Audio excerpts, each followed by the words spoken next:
Buenas, les habla el profe Gabriel.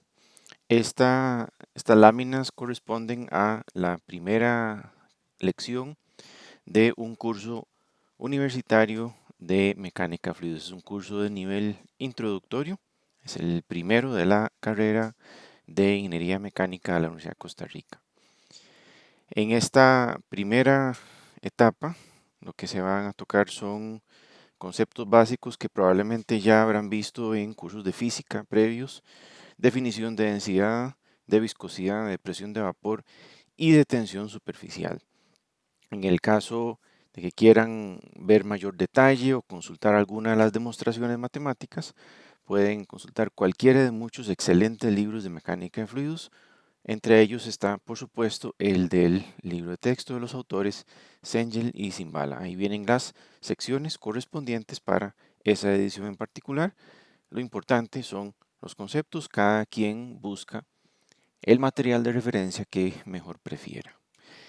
El primer concepto del que se habla convencionalmente en cursos introductorios de mecánica de fluidos es precisamente definir de manera más o menos formal exactamente en qué consiste un fluido. Un fluido puede ser un gas, puede ser un líquido, donde básicamente la diferencia entre uno y otro es que uno es de volumen constante, él es incompresible por definición, y además, en realidad, la densidad es relativamente alta, anda aproximadamente para la mayoría de líquidos entre 300 a 15.000 kilogramos por metro cúbico. Entonces, un líquido real prácticamente no cambia de densidad con la presión, mientras no haya ebullición, por supuesto. Por eso es que en muchos casos se puede considerar un líquido como un fluido incompresible. En cambio, un gas no solo se acomoda a la forma del recipiente, sino llena todo el contorno que lo delimita, que lo contiene, y por ende es de densidad relativamente baja. Su densidad cambia muchísimo con la presión que lo recibe. Es una relación inversa, básicamente, como sabrán ustedes de cursos previos de física o de termodinámica. Entonces, la definición intuitiva que cada uno de nosotros pueda tener, en realidad no se modifica, simplemente es una cuestión de semántica. Básicamente, alguien a quien no nos tenemos que preocupar de que sea compresible, un líquido. El líquido va a tomar la forma del recipiente, pero no va a llenarlo por completo. El gas, en cambio, sí cambia mucho de densidad, precisamente porque él va a tratar de ocupar todo el volumen del contorno que lo contiene. Entonces, básicamente, como este se trata de un curso de ingeniería, no un curso de mecánica de fluidos teórica, lo que nos interesa es enfocarnos en aplicar las correlaciones, sean correlaciones sencillas, sean resultados a los que se llega mediante métodos más complejos. Lo que interesa es resolver problemas de ingeniería, problemas de aplicaciones de la mecánica de fluidos.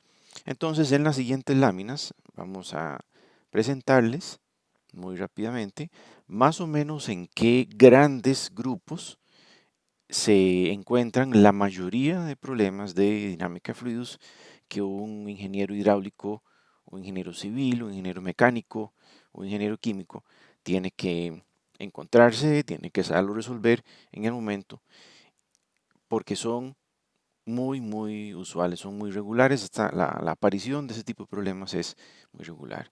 Y el primero es, primera categoría que vamos a mencionar acá es simplemente donde el fluido no está en movimiento.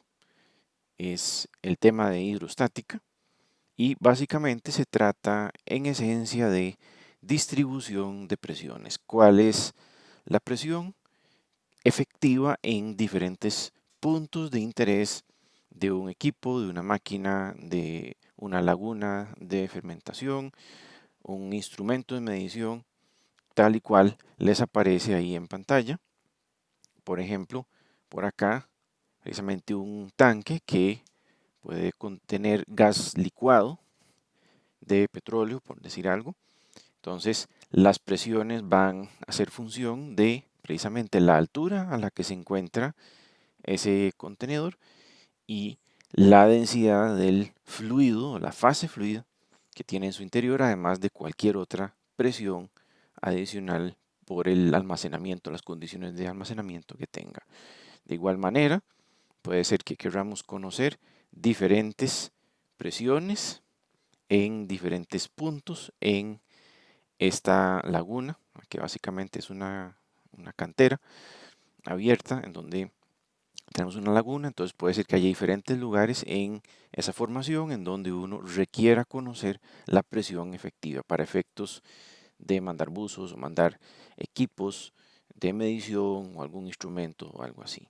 Y por supuesto, también en general los problemas de aerostática son unos de altura neta. La altura neta, precisamente, sea en el caso de esta torre de almacenamiento, ese tanque elevado, sea en el caso de una represa hidráulica de una laguna, simplemente es una cuestión de diferencias de altura entre distintos puntos los que nos van a llevar a la solución.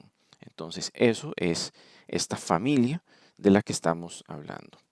Por supuesto, en ingeniería no se puede hablar de fluidos sin hablar de tuberías, sea de algo muy pequeñito, un caudal relativamente pequeño, como el que circula por este enfriador de un procesador de computadora, o por supuesto simplemente tubería de proceso, como la que se simboliza acá con esa imagen de una válvula.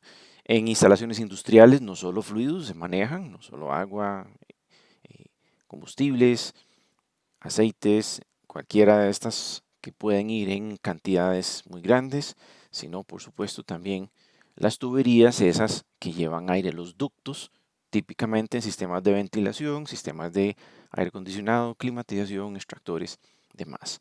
O sea, tubería que lleva un gas a una presión muy parecida a la atmosférica, precisamente ductería, pero no deja de ser un fluido moviéndose dentro de un contorno cerrado.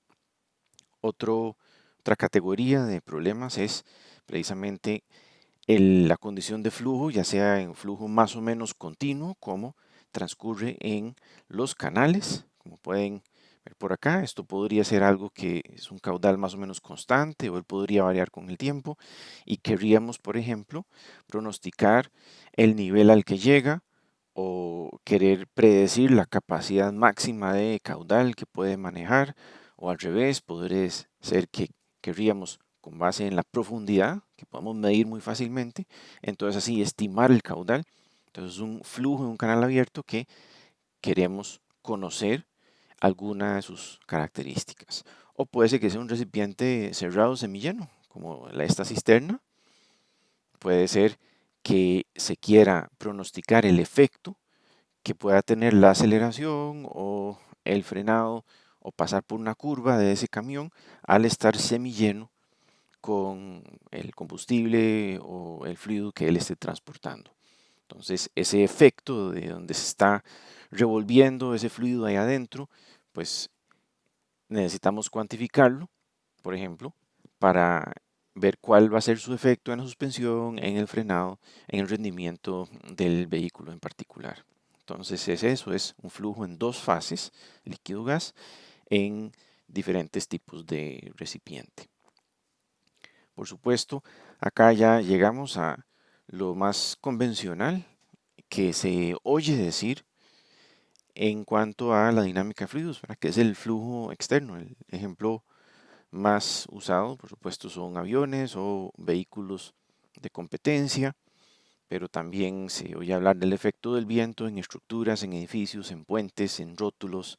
Es como lo más vistoso, lo que usualmente se asocia a simulaciones muy vistosas, a modelos, a maquetas a escala, en túnel de viento, ese tipo de estudios, pero eso es simplemente parte de este tema, del flujo externo a un cuerpo sólido. Ese cuerpo sólido puede ser un edificio, un rótulo, un avión, un cohete, cualquier cosa. El fluido está alrededor del objeto de interés, no como en el caso de tuberías, en donde el fluido está completamente encerrado por el objeto de interés.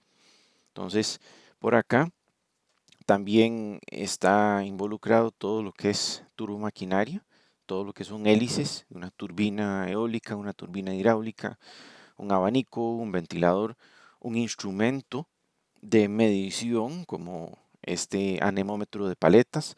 Todos son flujos externos, más que son aspas móviles, pero igual es flujo externo y aplican las mismas ecuaciones, las mismas consideraciones que se tienen que aplicar a los aviones o a los rótulos. Lo que cambia obviamente son las magnitudes y lo que significan para uno que está interpretando los resultados.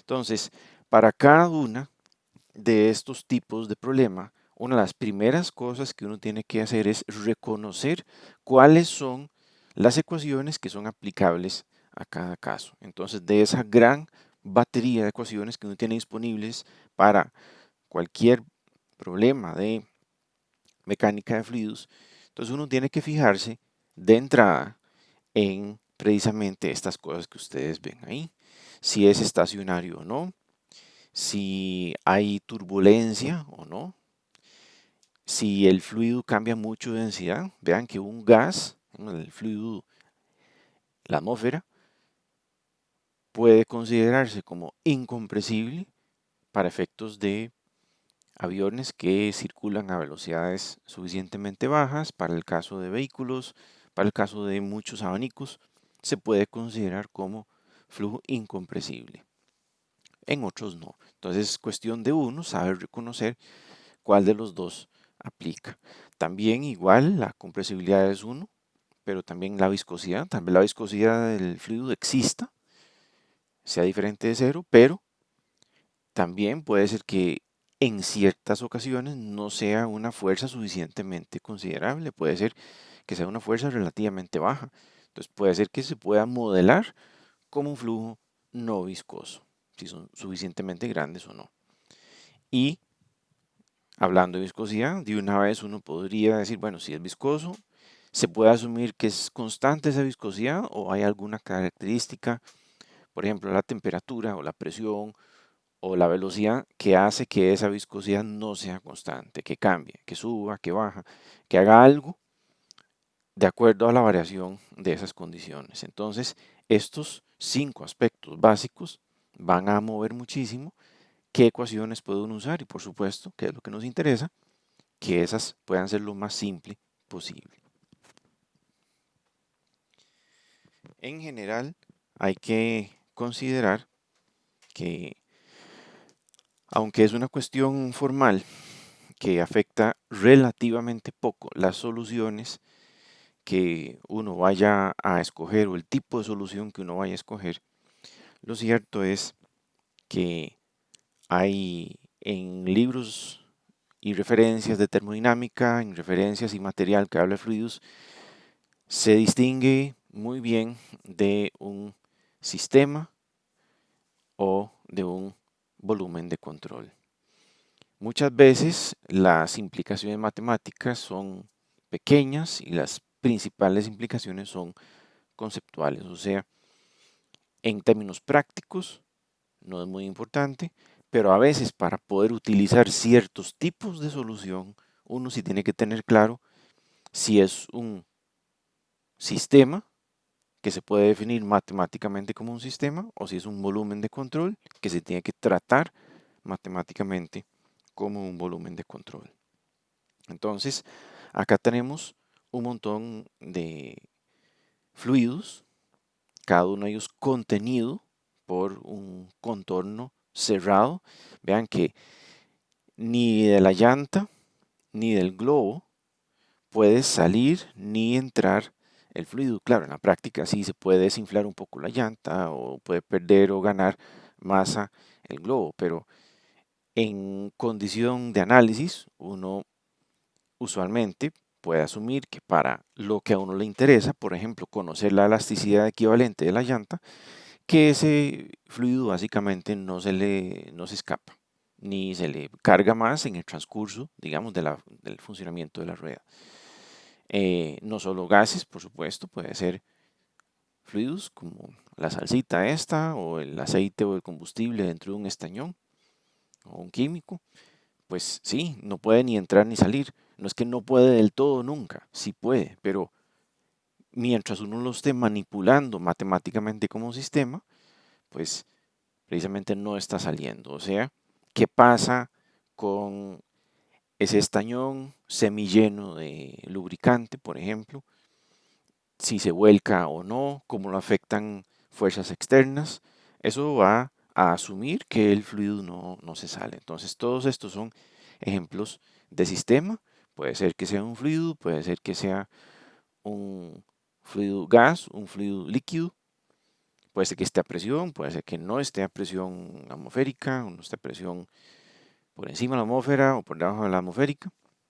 El asunto es que la forma y la posición del fluido puede cambiar, es su masa la que no puede cambiar. Puede entrar energía, puede salir energía, podemos calentar o enfriar eso, podemos aplicarle trabajo al fluido, pero es la masa la que no cambia.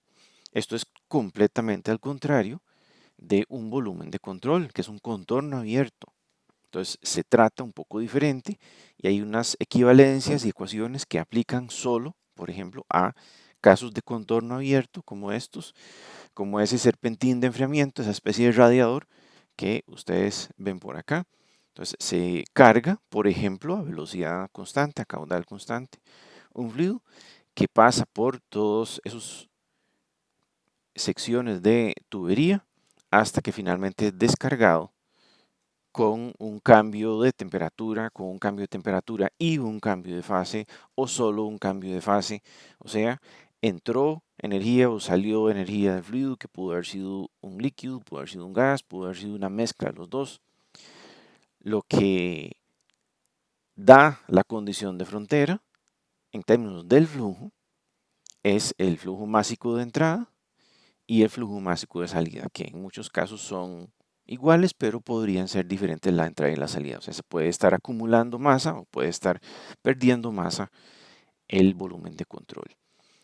Entonces, tanto un radiador como una olla, como un intercambiador de calor, un quemador, un horno, una caldera, como la que ustedes ven acá, todos ellos son elementos, son equipos por donde hay un flujo de entrada, probablemente hay un flujo de salida también. Puede ser que varíe con el tiempo o no. Puede entrar o salir energía. Esos son volúmenes de control. Por lo general, en un volumen de control, no tiene que ser así, pero por lo general un volumen de control, su volumen permanece constante, pero podría variar. Eso ya es una cuestión de qué es lo que uno requiere, cuál es el problema que uno está enfocando. De nuevo, también en el área de convenciones, em, se puede hablar de dos formas de resolver ya casos más complicados, sobre todo aquellos que requieren algún tipo de simulación computacional. Se puede hablar de dos enfoques que son los que ustedes ven acá. Probablemente los conocen de algún curso previo de cálculo, que son el enfoque euleriano y el enfoque lagrangiano. Básicamente, lo que uno necesita tener en mente para distinguir estos dos tipos de ecuaciones es que en el enfoque euleriano, cada uno de los puntos que uno está analizando, cada uno de los vértices de esa malla que ustedes ven por acá, cada uno de estos puntos no cambia de posición. No importa si este perfil se está moviendo, por ejemplo, de derecha a izquierda, no importa si el fluido tiene velocidad. Simplemente eso lo que quiere decir es que si yo le consulto a este punto, ¿qué está pasando ahí?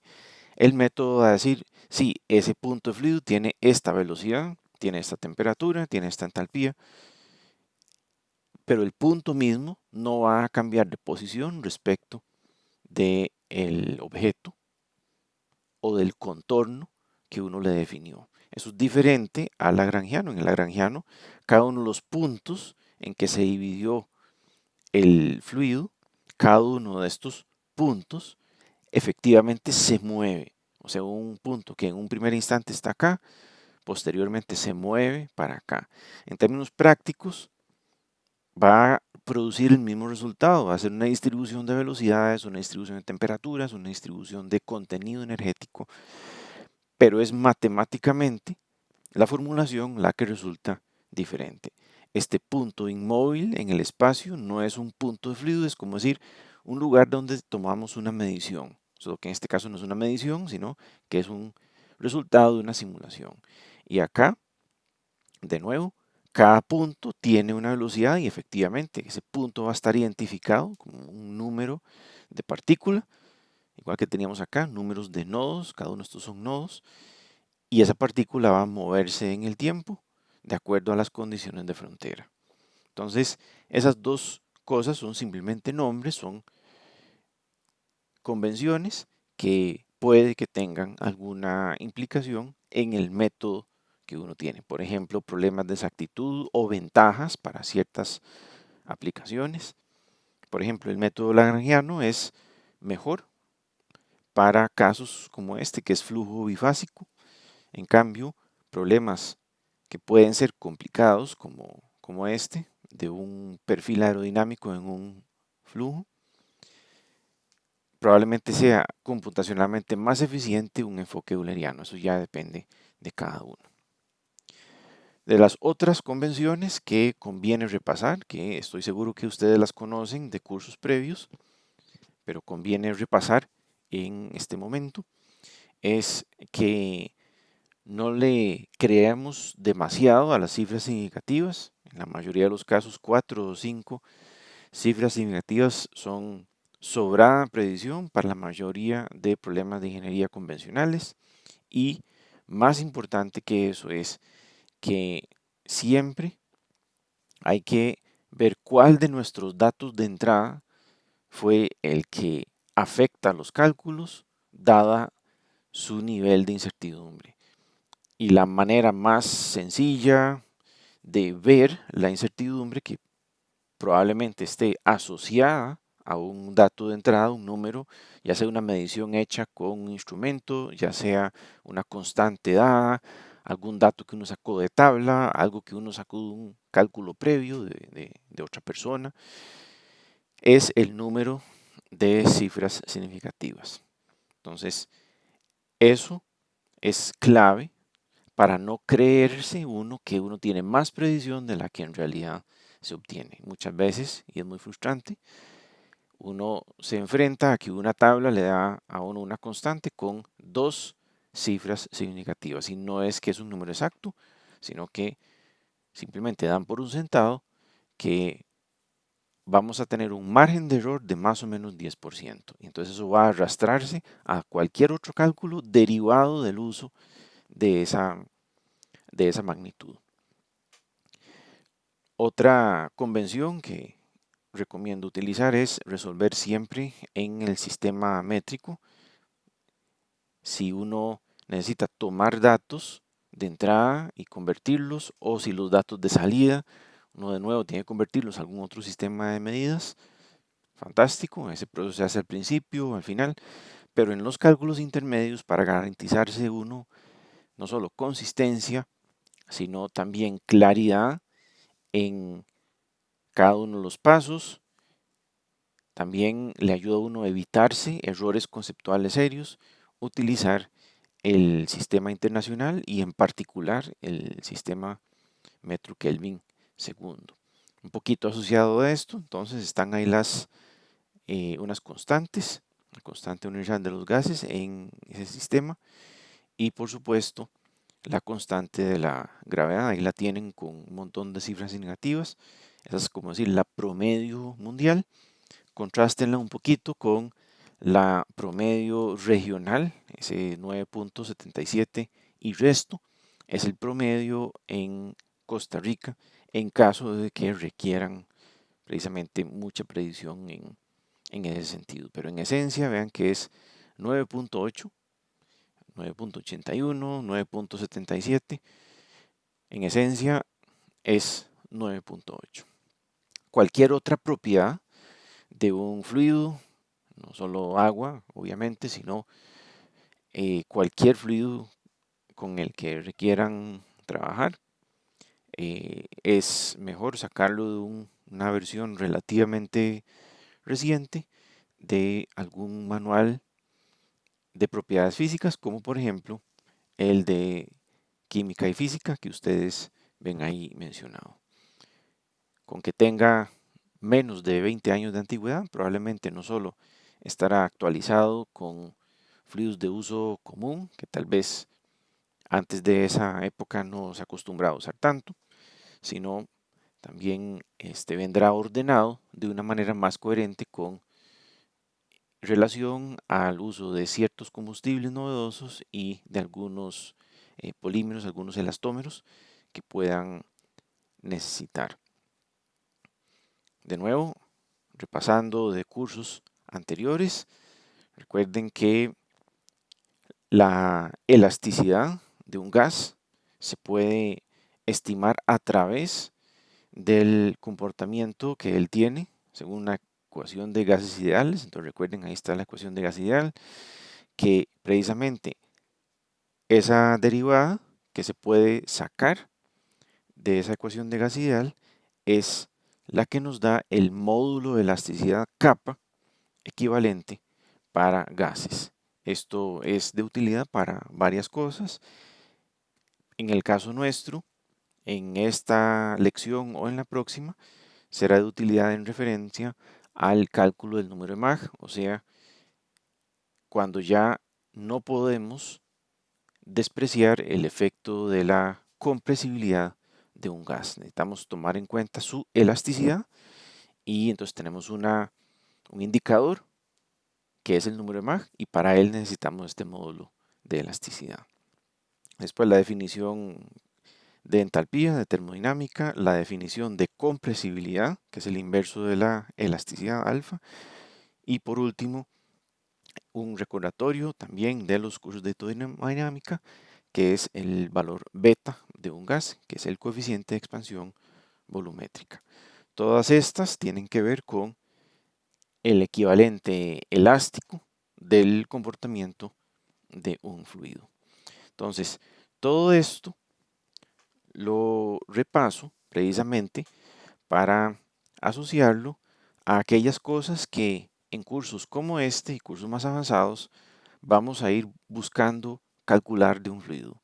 Típicamente posición, velocidad, su vorticidad, o sea, su velocidad de rotación local, la distribución de presiones, la distribución de temperaturas, la distribución de contenido energético y en general su condición de esfuerzo, o sea, no solo los esfuerzos de compresión que puede recibir una partícula de fluido, la presión, sino también la carga cortante, que es la que va a estar asociada a las fuerzas viscosas. Entonces, eso es típicamente lo que uno anda buscando calcular, alguna de esas variables de estado, y en el peor de los casos van a tener que conocer alguna o todas de las propiedades físicas de un fluido. Aunque esto no son propiedades químicas, ¿verdad? Son propiedades físicas, ¿verdad? Entre ellas, las más usadas para nosotros van a ser la densidad, o su inverso, el volumen específico, la viscosidad, la presión de vapor y el calor específico. Pero cada uno de ellos, como irán viendo a lo largo de este curso, en algún momento será utilizado y ustedes tienen que tener todo eso preparado, todas esas herramientas preparadas para el momento en que requieran usarlo cuando el problema en particular así lo exige. Un poco en relación a estas definiciones, a estas convenciones, está el concepto no solo de presión, sino el contraste entre presión absoluta y presión relativa.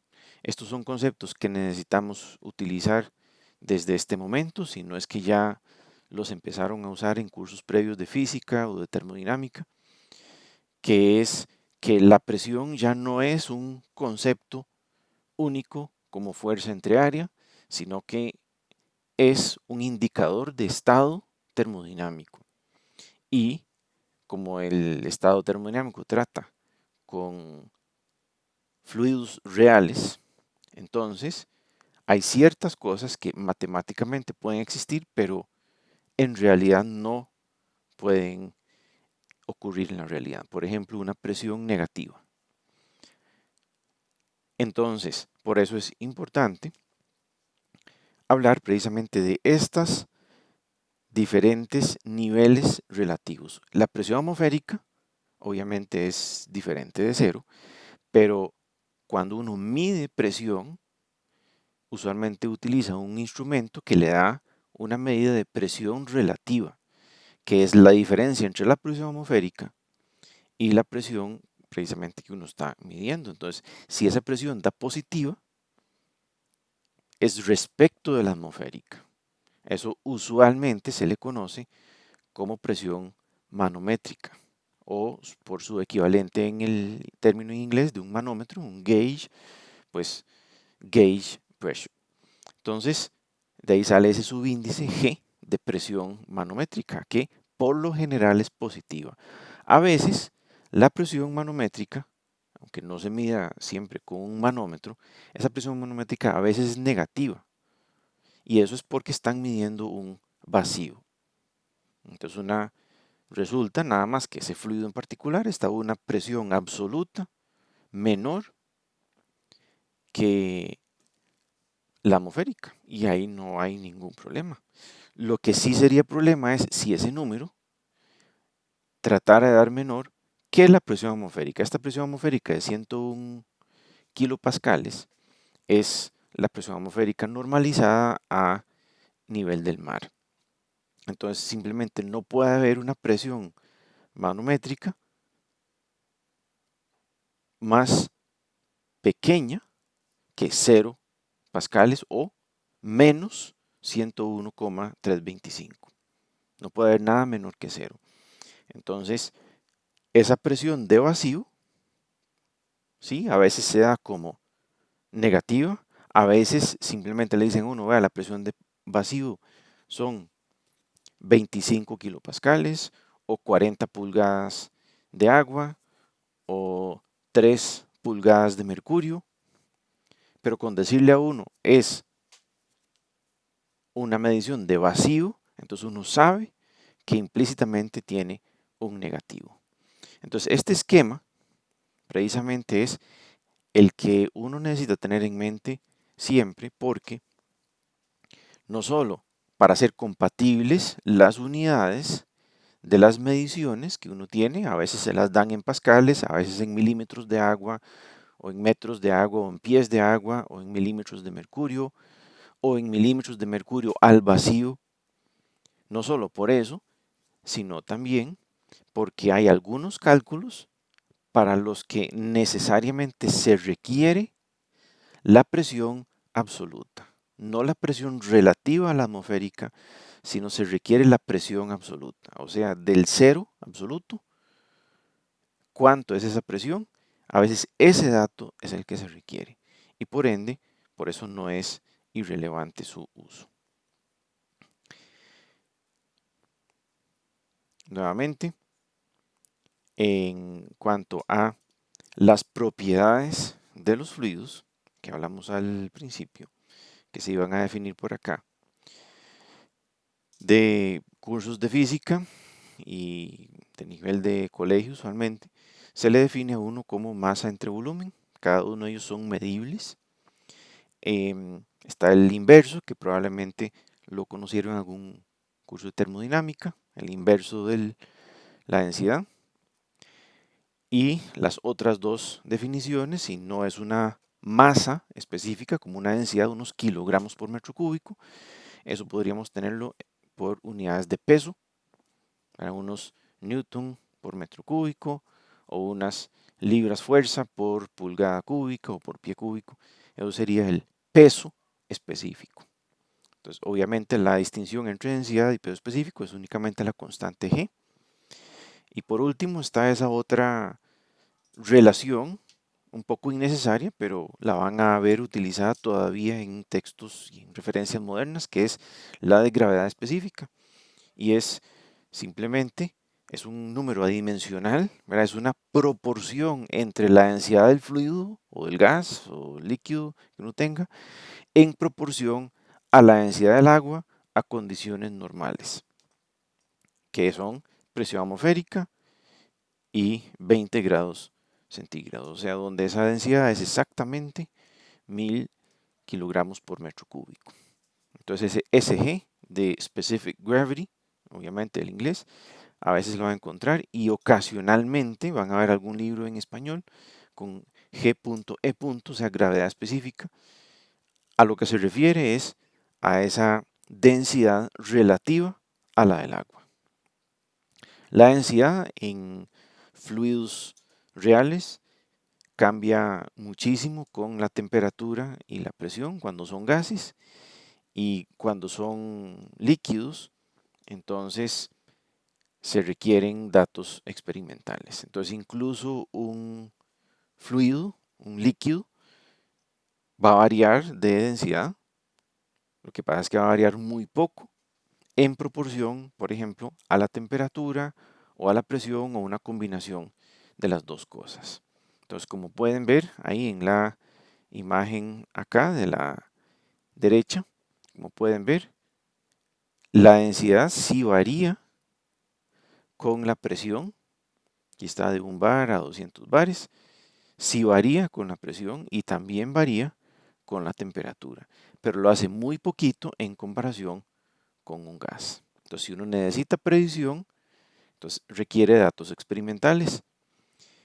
Y en el caso de los gases, pues casi siempre se puede aplicar la ecuación de los gases ideales, y si no, entonces se usa algún método corregido, por ejemplo, el del factor Z, que comúnmente se menciona en cursos universitarios. Hay otros métodos, pero este es como decir el, el que más comúnmente se menciona en cursos universitarios. Ahí estamos hablando de densidad. Lo otro que habíamos mencionado como muy importante en el área de fluidos es la viscosidad. Y esto usualmente se presenta como ustedes ven acá, como dos placas separadas por un fluido de espesor constante que tiene una cierta viscosidad constante, y esas dos placas tienen la misma área A. Cada una de esas placas también tiene una cierta velocidad, velocidad vector, o sea, importa mucho la dirección, por supuesto.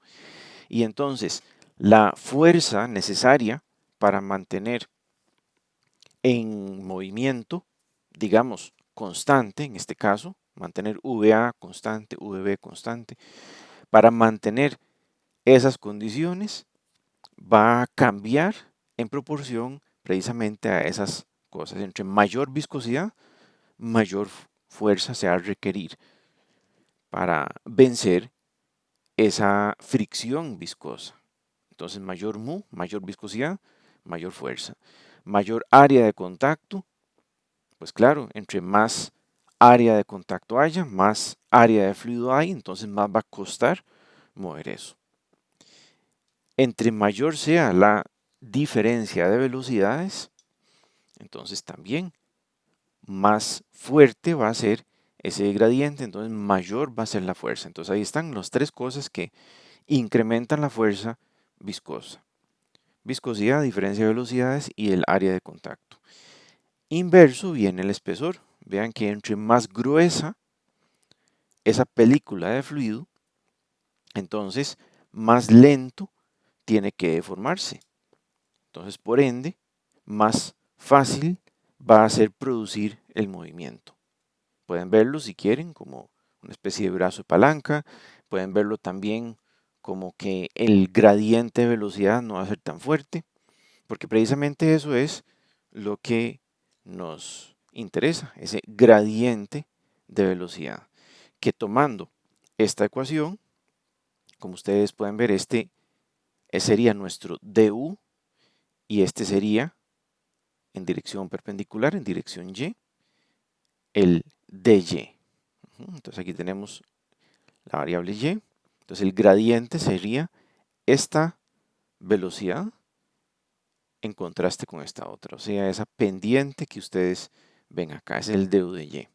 Entonces eso es lo convencional, lo intuitivo de ver esa fuerza. Ahora, esa fuerza aquí la estamos viendo muy clarito, pero esa no es la manera convencional de presentar la acción de la viscosidad. Lo usual es presentarlo no como una fuerza, sino como un esfuerzo. Entonces dividimos esa fuerza por unidad de área de acción y entonces nos queda libre de área, precisamente por ser un esfuerzo. Entonces un cortante. Ese cortante entonces lo podemos expresar entonces como simplemente la viscosidad por el gradiente de velocidad, el du de y. Si no quieren usar viscosidad cinemática, recuerden que pueden usar viscosidad dinámica. Mu es viscosidad dinámica. Esa viscosidad dinámica es igual a la viscosidad cinemática por la densidad. Hay algunos problemas que requieren viscosidad cinemática, o sea que no tomen en cuenta la inercia de la densidad. Hay otros que sí, que requieren tomar en cuenta eso. Entonces, por eso es que hay dos diferentes maneras de expresar o de considerar la viscosidad. Son obviamente equivalentes.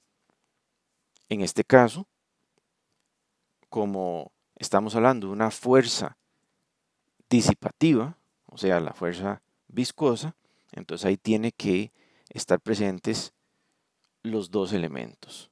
El elemento de masa, o sea, densidad, y el elemento de pérdida por fricción interna, o sea, ese nu, para que sea completo. Entonces, la viscosidad dinámica, cinemática, ella puede cambiar y donde más fácilmente cambia es con la temperatura, pero también la presión le afecta. Entonces, como ustedes pueden ver en este diagrama, tenemos un cambio muy fuerte en el orden de magnitud de la viscosidad como función de la temperatura para este fluido en particular, que es un aceite lubricante, y también pueden ver dónde la presión efectiva que está afectando el fluido en ese momento, pues lo hace variar un poco. No tanto, pero sí lo hace variar un poco. Entonces, para aplicar esta ecuación de definición, básicamente, de viscosidad, vamos a considerar el caso de una muñonera. Recuerden que una muñonera es simplemente una camisa inmóvil de un metal relativamente suave, a veces bronce, a veces una aleación de plomo con zinc o con estaño, en donde lo único que separa el eje del cojinete es una pequeña capa de lubricante. Entonces vamos a tratar de pronosticar un poco cuál es el torque de fricción por el lubricante que va a haber entre un eje y un cojinete como el que ustedes ven ahí. Es una muñonera, ven que no es un roll, ahí no hay, no es un cojinete de bolas, no hay pines, no hay nada, es simplemente una pieza inmóvil en la que se introduce el eje. Por arriba, como pueden ver por acá, tenemos el punto de alimentación del lubricante, que puede ser una grasa, puede ser un aceite, dependiendo la velocidad de giro del eje que va colocado ahí en su interior. Entonces, es una forma muy usada, muy básica de sostener un eje. Entonces, vamos a explicar la ecuación que acabamos de ver.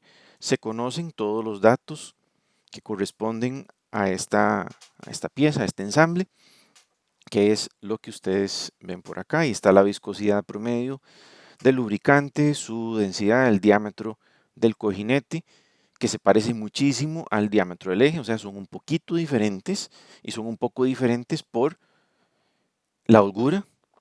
Entonces, se pueden considerar aproximadamente iguales porque la diferencia entre el diámetro del cojinete y el diámetro del eje es apenas 2 veces la holgura. La holgura es ese h, es esta medida que ustedes ven ahí, es el espesor del lubricante. Entonces, para efectos prácticos, ese diámetro del cojinete es igual al diámetro del eje. La velocidad es conocida y lo que nos están preguntando es cuánto vale el torque debido a la fricción. Entonces aquí hacemos una serie de observaciones, suposiciones. Una de ellas es que el eje permanece perfectamente centrado. Más adelante vamos a ver que eso no es completamente cierto, pero es la suposición que vamos a hacer en este caso en particular, en este momento. Lo otro es que estamos seguros de que el cojinete no está rotando, esa superficie no se mueve, pero el eje sí se está moviendo, entonces su velocidad tangencial es conocida. Entonces simplemente es omega cruz R, que en este caso es simplemente un producto escalar, y entonces el delta V, o sea, la diferencia de velocidades entre las dos superficies, móvil una respecto a otra, es precisamente omega por R menos 0. Entonces sustituimos los valores conocidos de viscosidad, de gradiente de velocidad en la ecuación y nos resulta ese esfuerzo cortante. Vean que esto no es el torque, esto es apenas el esfuerzo cortante que está actuando sobre toda la superficie del eje, que es igual a toda la superficie del cojinete. Estamos hablando de la superficie del eje que está mojada con lubricante, no del eje completo, sino solo la que está mojada con lubricante. Entonces eso quiere decir que ese cortante tenemos que multiplicarlo por el área para conseguir una fuerza, ¿verdad? Ese cortante es un esfuerzo, entonces definición de esfuerzo es fuerza entre área, fuerza es lo que necesito conocer, entonces el área es simplemente la circunferencia del cojinete por el ancho del cojinete, 2pi r por b. Ese es el área de la superficie mojada del cojinete. Y entonces ya tenemos esa fuerza neta efectiva en la superficie del cojinete y también por acción-reacción en la superficie del eje, que eso es lo que nos interesa. Entonces, como esa fuerza es la que netamente está actuando sobre la superficie del eje a una distancia conocida del centro, o sea, de su radio, entonces simplemente esa fuerza la multiplicamos por el radio y terminamos con el dato del torque, que es el que ustedes pueden ver ahí. Y como pueden ver es un valor muy bajo. Eso es de esperarse, es un cojinete. No es algo en donde nosotros queremos que haya una ineficiencia, más bien queremos idealmente que ese torque sea cero, pero no va a ser cero. Va a ser diferente de cero, pero va a ser pequeño, probablemente despreciable en comparación con el torque útil de esa máquina en particular. Ese eje puede ser parte de un ventilador, de una bomba, de un tornillo de transporte, de cualquier máquina, cualquier equipo que pueda usar ese tipo de cojinete. Entonces, el valor sí tenemos que truncarlo a dos cifras significativas porque tanto el ancho del cojinete como la holgura se dieron únicamente con dos cifras significativas. Entonces, por eso lo reportamos como 4.2 por 10 a la menos 3. ¿Cuál es el asunto? Esto es una aproximación buena, pero como vieron fue muy rápido calcular esto. Si uno necesariamente requiere mejor precisión en ese dato, entonces no solo hay que conseguirse información más precisa, por ejemplo, de la holgura, de los diámetros, sino además hay que utilizar otros métodos, unas ecuaciones diferentes, para considerar que un cojinete de estos en realidad va a aportarse como aparece ahí. Él va a estar constantemente descentrado dependiendo de cuánta carga él tiene que estar aguantando. Aquí está simbolizado una fuerza F sub W, eso es una carga que está tratando de bajar el eje por acción de la gravedad, por algún peso, por alguna reacción de una máquina. Simplemente es la función del eje, ¿verdad? Transmitir una reacción. Entonces, la combinación de la velocidad con el peso y los demás factores, la holgura, los diámetros, todo eso va a producir una sustentación, pero también quiere decir que la sustentación se va a dar en un ambiente en donde la holgura cambia. Y entonces las ecuaciones son un poco diferentes. El asunto es que va a dar cercano a ese 4.2 por 10 a la menos 3, pero cercano en el sentido de orden de magnitud. Puede ser que de 7, puede ser que de 2, puede ser que de 14. Como les decía, esto es algo que se puede calcular con más precisión cuando vale la pena. Este tema, por cierto, se toca en un curso ya de último nivel universitario del área de ingeniería mecánica. Usualmente se toca en cursos de elementos de máquinas. Entonces ahí les tocará en su momento. La viscosidad, como la definimos antes y como la usamos en el problema ejemplo anterior, es viscosidad constante. Pero hay muchos fluidos que la viscosidad no es constante. Muchas veces no importa que no sea constante porque uno utiliza el fluido solo en un pequeño ámbito de temperaturas o de presiones, de manera que eso no importa. Pero hay algunos fluidos que sí son altamente no lineales, muchos de ellos son de origen orgánico.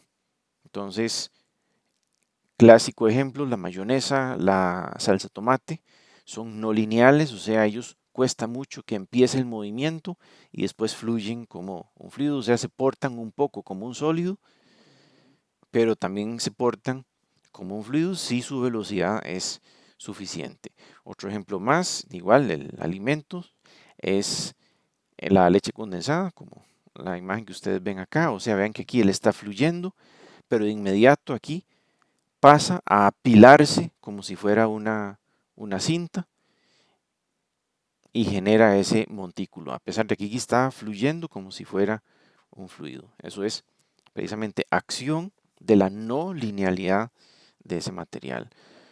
Otro elemento no lineal, también asociado a la industria alimenticia, es la del un derivado del maíz, el fécula de maíz o maicena, en Costa Rica al menos, que se porta como un sólido mientras la velocidad sea suficientemente alta. Entonces, ¿eso qué quiere decir? Que él se agrieta, se quiebra, se resquebraja, mientras el impacto que recibe es de suficiente velocidad. Pero si los movimientos son muy lentos, se porta igual que un fluido. Entonces, por eso ese comportamiento altamente no lineal hace que se comporte de manera aparentemente extraña, no solo acá, ¿verdad? Que lo pusieron en un parlante para hacerlo vibrar y se acumula en pelotas sólidas de formas extrañas, sino precisamente en un mezclador. Si la maicena se utiliza como un componente, ya sea industrial o ya sea en la industria del alimento, pues va a generar pulsos de torque, va a generar un comportamiento, lo dicho, no lineal. Va a generar altas fuerzas donde uno las espera y al revés. Un poco más aplicado está un aceite de transmisión especial, el que se usa para las transmisiones continuamente variables, que ellas utilizan una especie de poleas en contacto con una correa metálica. Entonces, para que no resbalen las poleas respecto de la correa, como las dos son de metal, para que no resbalen entre sí por tener un aceite lubricante, pero tampoco resbalen y entonces no transmitirían potencia, entonces se usa un lubricante especial, un fluido especial. Entonces esto es un fluido que normalmente su viscosidad es relativamente baja, a no ser que esté bajo alta presión. Por ejemplo, presión suficientemente alta como la que ocurre entre la faja metálica y la polea metálica. Ahí está pellizcado ese fluido, entonces él se vuelve altamente viscoso, o sea, tan viscoso que prácticamente parece un sólido. Entonces a veces se dice que se cristaliza, no es que se cristaliza, nada más que su viscosidad cambió muchísimo. Entonces, estos fluidos no lineales, que les di ahí tres ejemplos muy rápidamente, en general se pueden clasificar en estas categorías que ustedes ven ahí. Un fluido lineal, o sea, si su viscosidad es constante, entonces el cortante va a subir linealmente con el gradiente de velocidad. Entonces, como ustedes pueden ver, simplemente es una pendiente constante, es un fluido lineal, es un fluido newtoniano. En cambio, tenemos otras variantes, el fluido dilatante, que entre más alto el gradiente, más rápidamente va creciendo la esfuerzo cortante. Entonces esa pendiente va cambiando para arriba, o puede ser que sea al revés, más bien que al principio varía muy rápidamente la esfuerzo cortante en función de la velocidad o el gradiente de velocidad. Es un pseudoplástico. O bien, tal vez sea como algunas mayonesas y típicamente la salsa de tomate, que se porta como un sólido hasta que empieza a moverse, que eso sería un plástico de Bingham.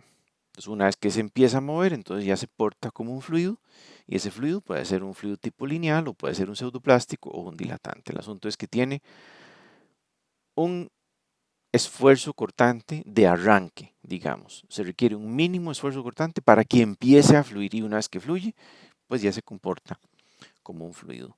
El último que les menciono acá es uno que no tiene que ver con el esfuerzo cortante ni con la velocidad, sino entre más tiempo haya transcurrido en condición de flujo a velocidad diferente de cero, entonces más va cambiando su velocidad.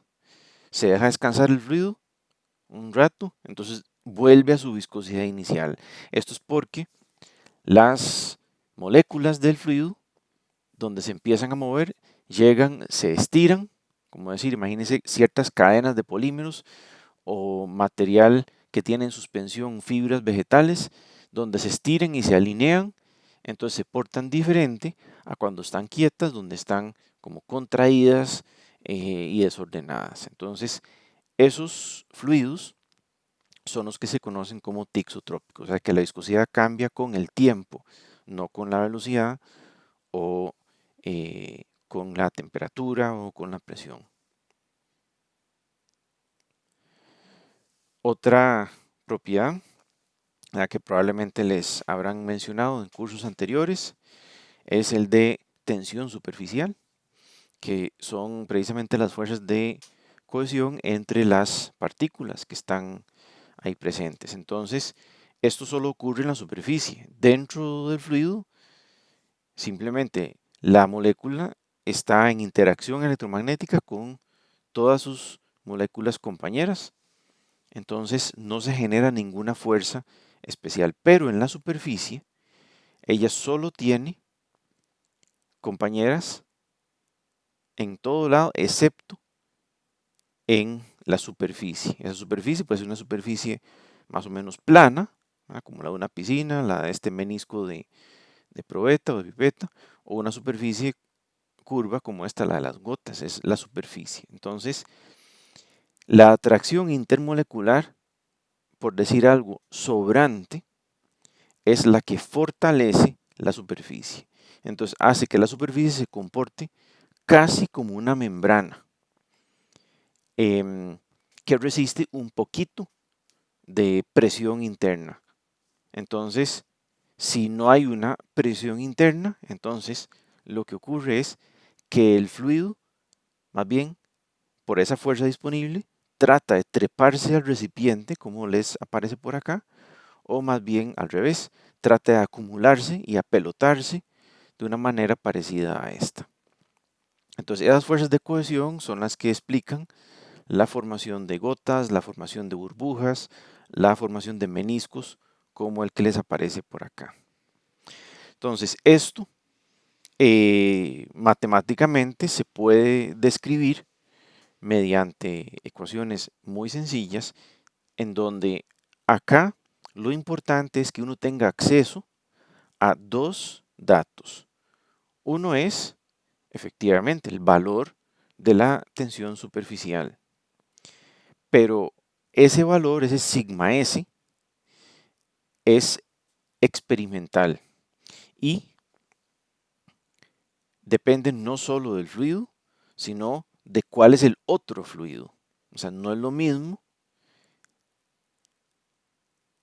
el valor de la tensión superficial de agua como fase líquida en contacto con aire como fase gaseosa, en contraste con el mismo fluido, la misma tubería o el mismo recipiente, lo que sea, la misma forma, tamaño, que si el gas fuera metano.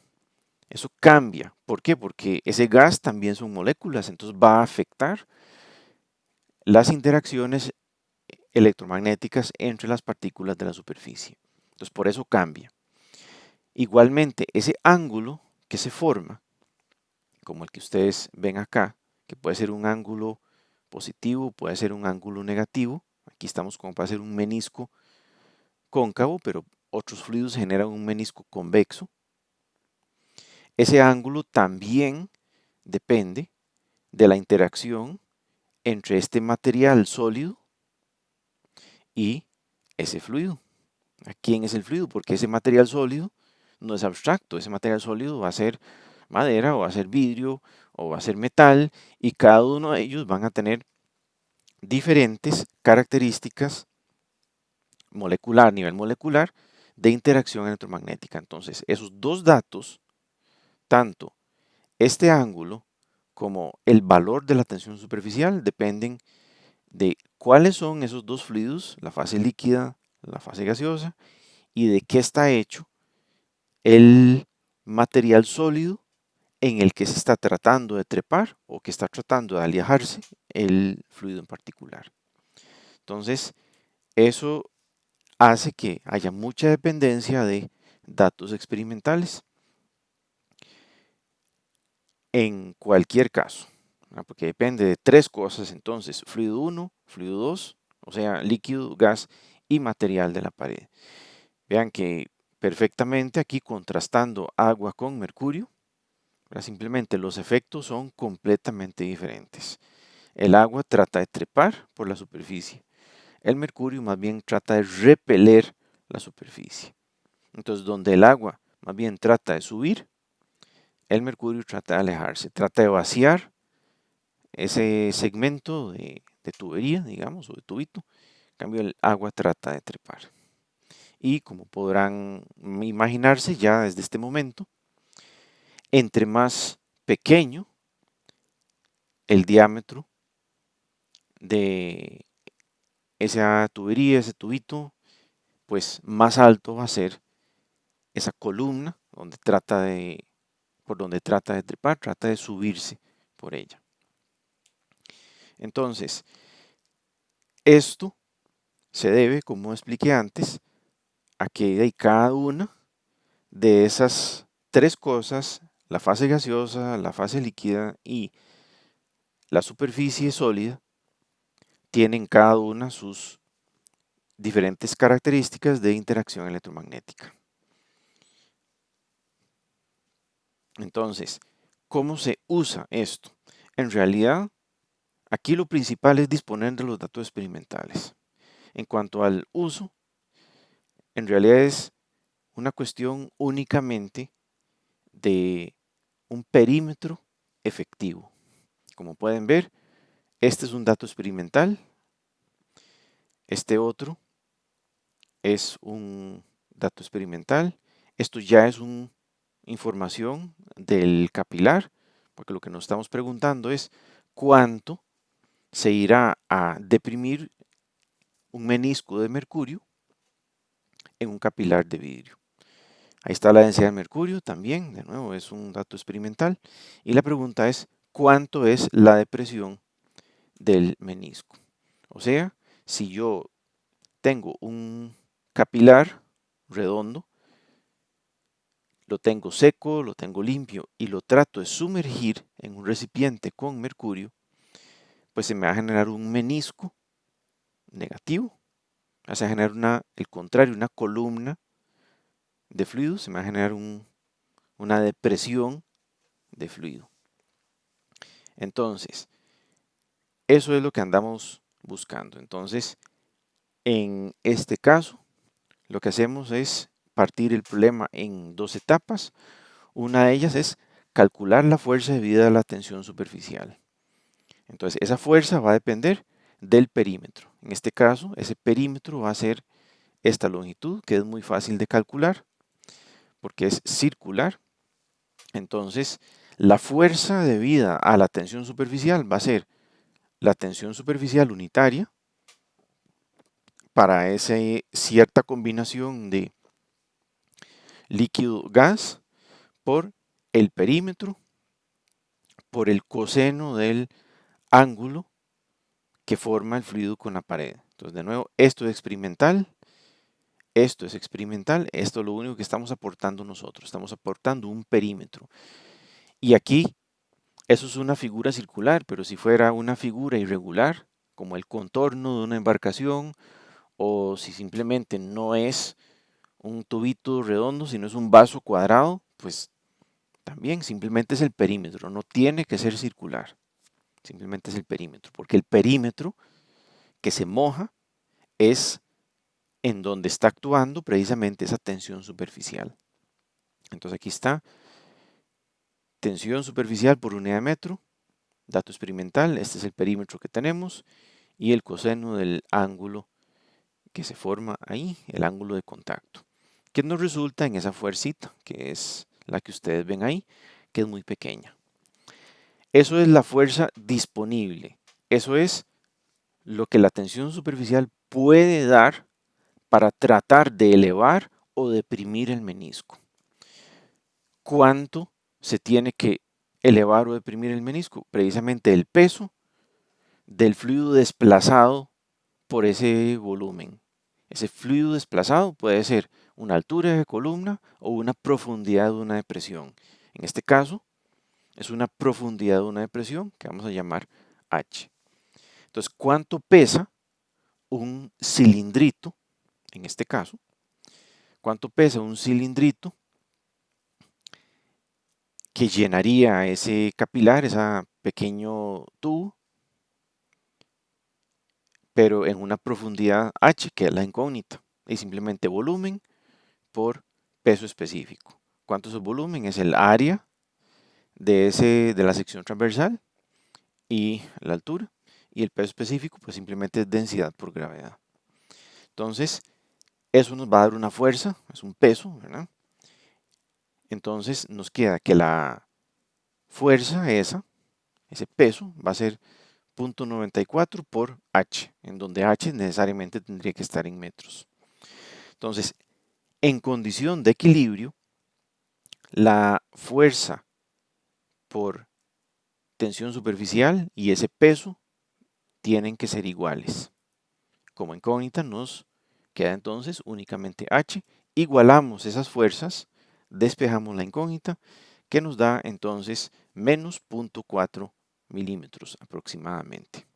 Entonces eso tiene sentido. Básicamente lo que nos están diciendo es la depresión, o sea, ese menisco está debajo del nivel del fluido en menos de medio milímetro.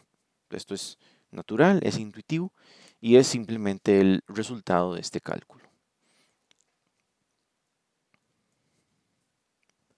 Otro concepto de interés en el área de mecánica de fluidos, recuerden que esta sesión está concentrada en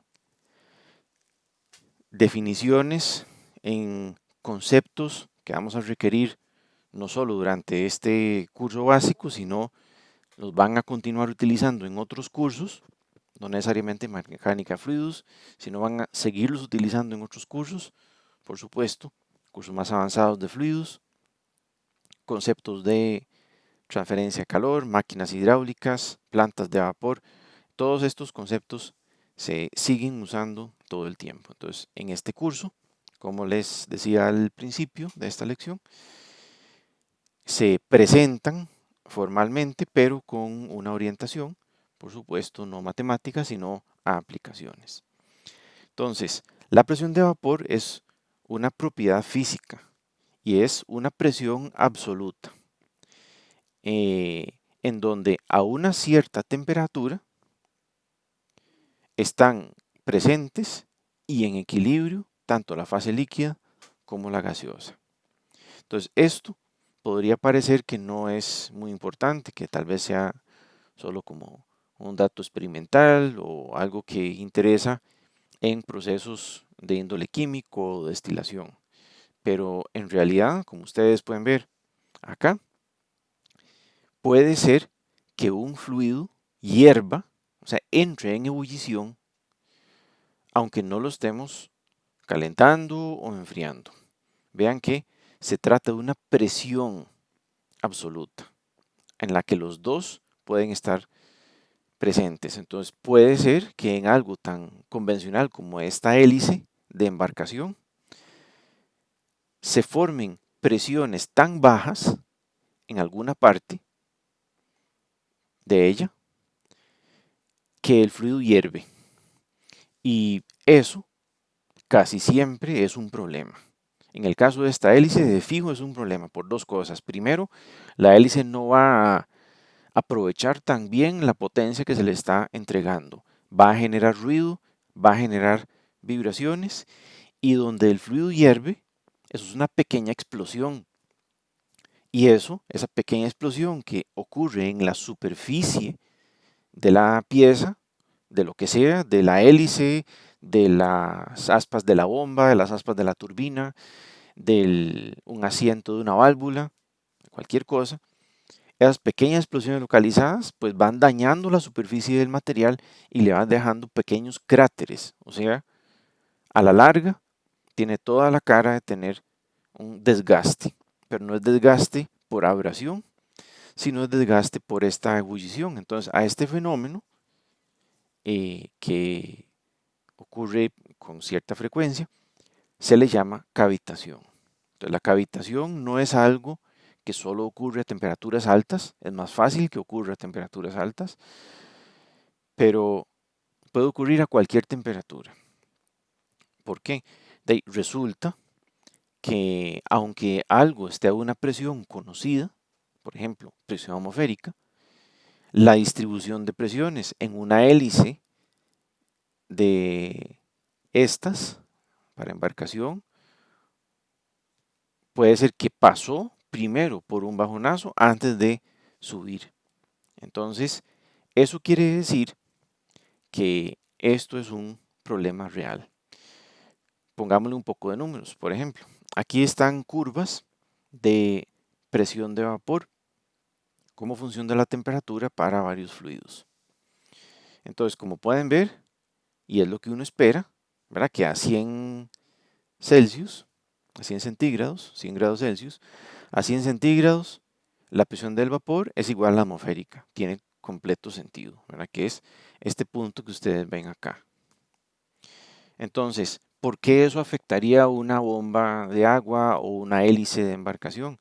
Bueno, resulta que, por ejemplo, a la temperatura ambiente, o sea, 25 grados, entonces la presión de vapor del agua es mucho menos. Son apenas 3 kilopascales en comparación con 100 kilopascales a 100 grados centígrados, a 100 Celsius. Entonces, a 25, que es una temperatura convencional para bombear fluidos, por ejemplo, bombear agua, o que estén las hélices de las embarcaciones en el agua y demás, sí, puede ser que estemos lejos de entrar en cavitación, pero si la hélice se mueve suficientemente rápido o si la bomba está peleando contra una columna de agua que tiene que generar mucha succión, entonces esto sí puede pasar. Puede ser que sí, que se genere un vacío muy alto, un vacío tal que la presión absoluta esté por debajo de la presión de vapor. Y eso solo en el caso del ejemplo del agua, ¿verdad? Cualquier fluido en realidad va a tener presión de vapor. Esa presión de vapor absoluta, es una presión absoluta, va a ser positiva. Y puede ser que haya una pérdida de presión o una succión o alguna condición que lo obligue a hervir. O sea, perfectamente podría pasar algo como esto, que tenemos una presión media entrando a la válvula y después al pasar por esta contracción de esa válvula reguladora, entonces se pierde presión. Eso es normal por el estrangulamiento de la regulación y porque el fluido tiene que cambiar repentinamente de dirección. Entonces en este proceso llega y pierde mucha presión. Puede ser que pierda tanta presión que entonces llegue a una presión por debajo de la presión de vapor, entonces el fluido hierva. El fluido entra en ebullición, donde recupera presión otra vez. Puede ser que ya no haya esas burbujas o puede ser que sí continúen. El asunto es que ocurrió el fenómeno ahí. Eso ya depende de cuánto vale la presión en cada una de las etapas del fluido, de la entrada a la salida. Entonces, por eso es que en estas aplicaciones podemos terminar con un desgaste muy severo, parecido al de abrasión, pero no es abrasión, es el mismo fluido hirviendo. Esto genera, como mencioné antes, ruido, vibraciones de alta frecuencia y, por supuesto, problemas de desgaste en todo tipo de rotores, ¿verdad? En bombas para líquidos, en hélices para embarcaciones, como mencioné antes, en sistemas de tuberías, en valvulería, ese tipo de cosas. Entonces, concentrándonos por un momento en un sistema de bombeo, uno lo que trata de hacer siempre es que la bomba no tenga que succionar, como aparece en ese esquema. Uno lo que trata es que la bomba esté lo más cerca posible del suministro del fluido para que ella lo que tenga que hacer es generar una presión positiva alta, no tener que generar una succión de gran magnitud. A veces no queda de otra, a veces no hay forma de instalar la bomba de manera que esté cerca del fondo del tanque o en un punto con un nivel parecido al fondo del tanque o del suministro. A veces no queda de otra más que haya una succión. Entonces, como la que está dibujada ahí. Entonces, acá, esto es una condición no ideal.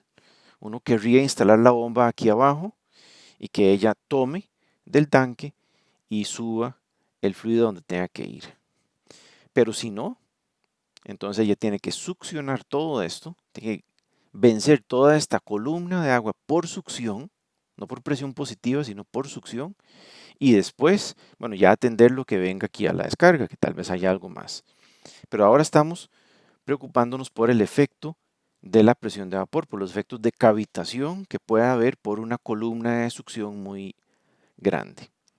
Entonces, lo que nosotros no podemos permitir es que el fluido empiece acá a presión atmosférica, baje de presión conforme vamos subiendo por aquí, va a ir bajando de presión por la columna hasta el punto que esa presión es lo suficientemente baja como para que el fluido hierva. Si eso pasa, entonces a la bomba solo le va a llegar vapor, entonces ella simplemente no va a poder bombear vapor. Depende del tipo de bomba que es, pero lo convencional es que aunque lo pueda hacer, lo haría muy mal y muy ineficiente y sobre todo no va a estar bombeando el caudal de fluido que se requiere. La bomba para que funcione correctamente, ella requiere el fluido completamente denso, sin burbujas, sin vapor. Entonces, tomemos como ejemplo este sistema, que es parecido a lo que les mencioné antes. Entonces, hay una altura, HA, a la que está el fluido, ahí está la presión atmosférica. La presión va a bajar por debajo de la atmosférica por acción de la succión de la bomba hasta llegar a una presión P1. Entonces, ese es el punto de mínima presión.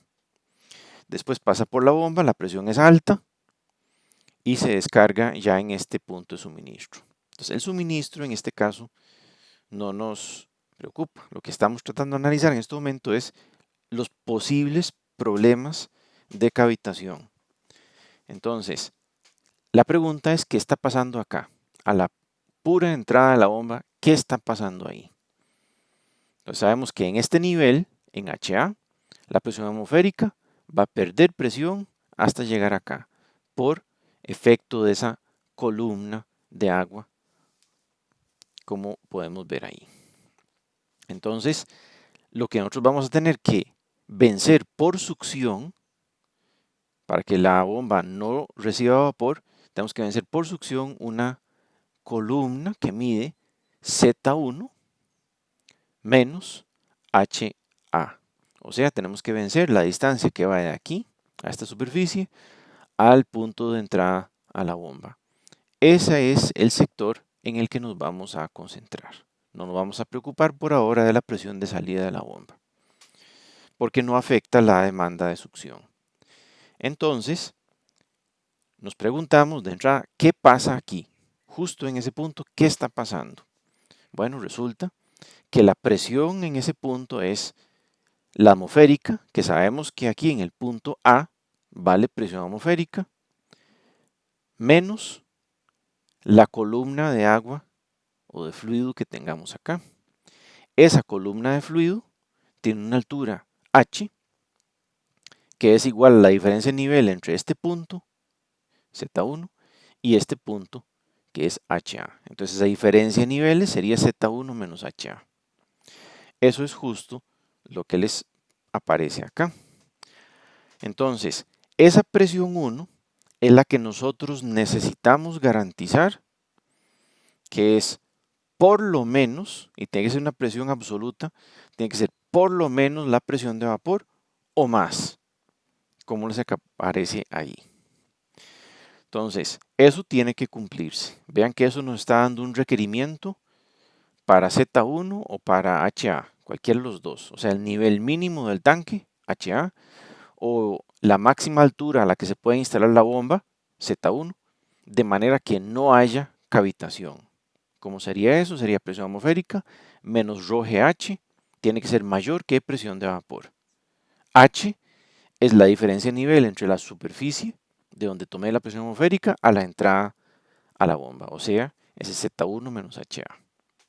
Entonces, si además recordamos que en unas tuberías vamos a tener pérdidas por fricción, ustedes vieron ahí un filtro, un codo, otro codo, longitud de tubería, todo eso genera pérdidas. ¿Cuántas? En este momento no importa.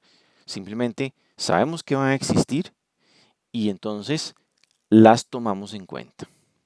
Entonces a la atmosférica le estamos quitando la columna de agua, le estamos quitando las pérdidas y todo eso junto todavía tiene que dar mayor que la presión de vapor. Esto en sistemas de bombeo de cualquier cosa, de aguas negras, de leche, de combustible, de aceite, a la hora de preguntarle a la bomba, bueno, ¿está teniendo problemas, sí o no? Uno, lo mínimo que uno tiene que usar es compararlo con la presión de vapor del fluido que se está manejando. Pero lo mejor, por supuesto, es irse a lo que el fabricante de la bomba dice.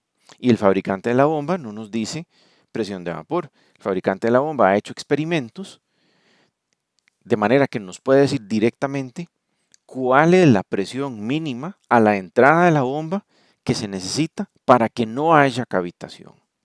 Y los fabricantes nos dan ese dato no como una presión, no lo dan como una columna de fluido equivalente y no lo llaman presión de vapor, sino que lo llaman la cabeza de succión neta positiva requerida, que es NPSH sub R por las siglas de exactamente eso mismo en inglés.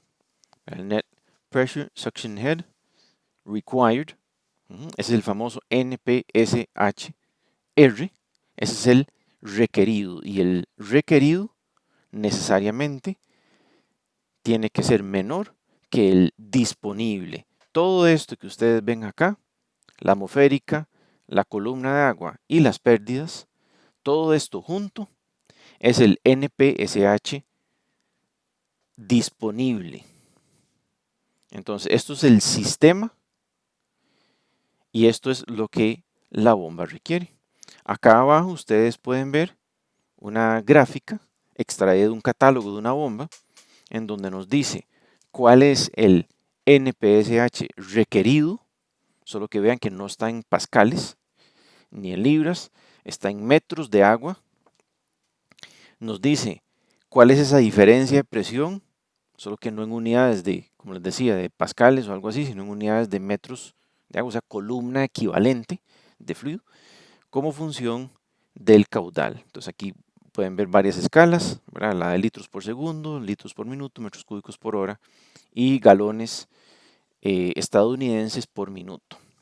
Entonces, como función del caudal, así es el NPSH requerido, o sea, la presión mínima que tiene que haber a la alimentación de la bomba para que no haya cavitación. Entonces, aquí nada más vamos a agregar la conversión de esta presión a metros de longitud, perdón, de columna de agua para que podamos comparar esa columna de agua equivalente con la columna de agua permitida según el fabricante. Entonces eso no es nada al otro mundo, es simplemente pasar estos datos que van a dar en unidades de presión, ya sea pascales, ya sea libras por pulgada cuadrada, a una longitud, o sea, convertir esa presión a una columna de fluido equivalente, dependiendo de la densidad del fluido y de la constante de la gravedad. Entonces esto nos va a dar en unidades de metros o pies o pulgadas o lo que sea, compararlo con los metros o los pies o las pulgadas que nos haya dado el fabricante. Entonces eso es verificar si uno tiene el dato, si el fabricante le da a uno el dato, si uno tiene acceso a él. Eso es verificar mucho mejor que comparar con la presión de vapor. Pero como mínimo hay que comparar con la presión de vapor. Si se tiene el dato, mejor todavía. Vean que esto igualmente simboliza, ese NPSHR, igualmente simboliza una presión mínima requerida. Y es una presión absoluta mínima requerida. La que el sistema tiene que proveer tiene que ser mayor que eso para que no haya cavitación. Entonces espero que esta explicación haya sido suficientemente clara como introducción al tema. Esto es un tema difícil, es un tema enredado, en donde es muy fácil confundirse precisamente por asuntos de unidades. ¿Verdad? Cómo se dan esas presiones, si sean negativas, si sean relativas, si sean absolutas. Eso genera muchísima confusión, incluso en gente con muchos años de experiencia. Entonces, este primer contacto que yo procuro presentarles acá, ¿verdad? Pretende que se vayan acostumbrando a esas comparaciones. Entonces vamos a aplicarlo ya poniéndole algunos números. Los resultados van a ser exactamente idénticos en términos conceptuales. Lo que cambia un poco es precisamente el cuidado que uno tiene que tener en cada uno de los pasos para no confundir las presiones absolutas con las relativas. Entonces tenemos ese caso que venimos hablando desde hace un rato, en donde precisamente esa cabeza de succión demandada es la que ocurre y estamos preguntándonos si hay o no cavitación. Vean que aquí ya no podemos decidir nada, sabemos los datos, dónde está el tanque, dónde está la posición de la succión, cuál es la presión de vapor, sabemos la presión atmosférica de la localidad, que es normalizado, son 98 kilopascales en lugar de 101.3. Sabemos cuánto valen las pérdidas por fricción.